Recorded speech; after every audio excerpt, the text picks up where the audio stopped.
Hello students, today we are going to discuss one of the very important topic, how to score good marks in audit।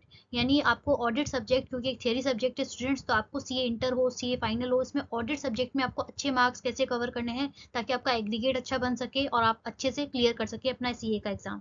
तो देखिए start करते हैं। तो revision many times for retaining. तो students कम से कम आपको 3 से 4 revision तो करने ही करने हैं इसके, क्योंकि फर्स्ट 2 टाइम्स जब आप पढ़ेंगे तो आपको केवल कंसेप्ट समझ में आएगा और उसके बाद जब आप रिविजन करेंगे थर्ड टाइम फोर्थ टाइम, तो आप कीवर्ड्स को रिटेन कर पाएंगे और अच्छे से रिटेन करने के साथ आप एग्जाम में लिख पाएंगे। तो इसलिए कम से कम 3 से 4 बार आपको रिविजन करना ही करना है।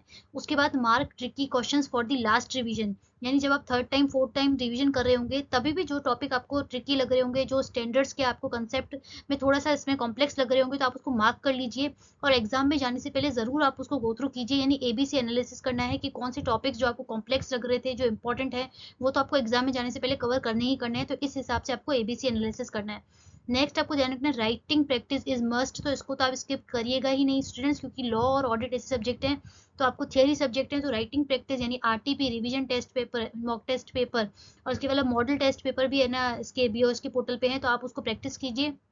प्रैक्टिस ही नहीं करनी है, केवल आप उसको कंपेयर भी कीजिए, यानी चेक कीजिए जो ना आईसीआई के सजेस्टेड आंसर दिए हुए हैं, उन्होंने किस हिसाब से आंसर रिप्रेजेंट किया हुआ है, किस हिसाब से लिख रखा है और आपने किस हिसाब से लिखा है, तो उसको आप कंपेयर कीजिए। राइटिंग प्रैक्टिस के साथ आपको सजेस्टेड आंसर से कंपेरिजन करना है ताकि आप देख सकें कि आप कहाँ पे गलती कर रहे हैं। यानी स्टार्टिंग में आपको लीगल प्रोविजन लिखना है, एसए का है, कारो का है, इस हिसाब से आप फिर उसको मेन प्रोविजन लिखना है, फिर लास्ट में कंक्लूजन करना है। तो इस हिसाब से आपको राइटिंग प्रैक्टिस करनी है। और लास्ट में यूजिंग दी टेक्निकल एंड की टर्म्स इज मस्ट। तो स्टूडेंट जितना भी सक्सेस एट बीओएस का प्रोग्राम होते हैं और जब भी आईसीआई के फैकल्टीज आपको इसमें गाइड करते हैं, तो वो एक चीज हमेशा कहते हैं कि आप अपनी लैंग्वेज में आंसर लिख सकते हैं, लेकिन टेक्निकल टर्म्स, की टर्म्स जो हैं, जो स्टैंडर्ड के की टर्म्स हैं, जो कारो के कीवर्ड्स हैं, जो ऑडिट के की टर्म्स हैं, वो आपको लिखने ही लिखने हैं। आप बिल्कुल ही पूरा का पूरा आंसर अपनी जनरल लैंग्वेज में नहीं लिख सकते, आप उसको सिंपल लैंग्वेज में लिख सकते हैं, लेकिन टेक्निकल कीवर्ड जो की टर्म्स हैं ऑडिट के, वो आपको यूज करने ही करने हैं।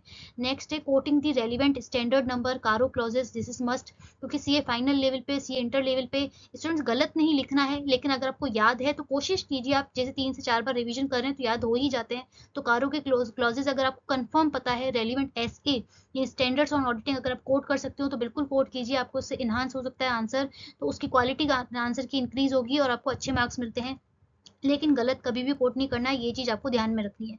और लास्ट है, make your own concise notes for the one day before exam revision, क्योंकि स्टूडेंट्स इसका ऑडिट का सिलेबस बहुत वास्ट होता है, कारो के क्लॉजेस होते हैं और एस हैं और कंपनी के प्रोविजंस भी हैं और बहुत वास्ट इसका सिलेबस है। तो आप कोशिश कीजिए, चाहे स्टडी मटेरियल में ही पास में आप अपने की नोट्स बनाते जाइए और एग्जाम से पहले रेफर कीजिए, और नहीं तो आईसीआई के वीडियोस के पोर्टल पे सारांश के नाम से भी एक पूरा समरी दिया हुआ है पूरे सिलेबस का, तो आप उसको भी रेफर कर सकते हैं, और नहीं तो खुद के आप बनाइए, तो सबसे बेस्ट तो वही होता है। तो स्टूडेंट्स इस हिसाब से आपको ऑडिट प्रिपेयर करना है, तो आपके 60 प्लस मार्क्स तो कहीं नहीं जाएंगे, आप आराम से 60 प्लस मार्क्स कवर कर सकते हैं, लेकिन पूरा सिलेबस आपको कवर करना है। और एक बार चाहें तो एग्जाम से पहले वेटेज जरूर देख लीजिएगा और उस हिसाब से अपना रिवीजन प्लान कीजिएगा। तो आई होप आपके लिए ये वीडियो बेनिफिशियल रहा होगा। For more such content please like and subscribe our channel. Thank you so much.